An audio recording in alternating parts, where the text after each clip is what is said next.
জিমেলের ২টা গুরুত্বপূর্ণ সেটিংস আমি 100% শিওর সেগুলো অনেকেই জানে না। গুরুত্বপূর্ণ এই ২টা সেটিংস কি চলেন দেখে আসি। গুরুত্বপূর্ণ এই সেটিংসগুলি করার জন্য আপনি আপনার ফোনের সেটিংসে চলে যাবেন, এখান থেকে চলে যাবেন গুগলে। তারপর আপনি গুগলটা ওপেন করার পর এরকম শো করবে, আপনি অল সার্ভিসের উপরে ক্লিক করবেন।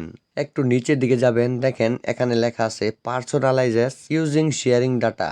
এটার উপরে ক্লিক করলেই এরকম চলে আসবে। এখানে দেখেন ডিভাইস কন্টাক্ট, এক্সটার্নাল মিডিয়া, এই ২টা অপশন যেহেতু এখানে চালু আছে, তাহলে গুগল কিন্তু আপনার সকল অডিও, ভিডিও এবং কি কন্টাক্ট নাম্বারগুলো তার কাছেই সেভ করে রেখেছে। এই ২টা যদি আপনি অফ করে রাখেন তাহলে আপনার মোবাইলের সকল কিছুই সেভ থাকবে। কোনো contact number, photo, video, audio কোনো কিছুই গুগলের কাছে সংরক্ষিত থাকবে না।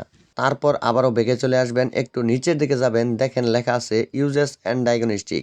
এটার উপরে ক্লিক করবেন।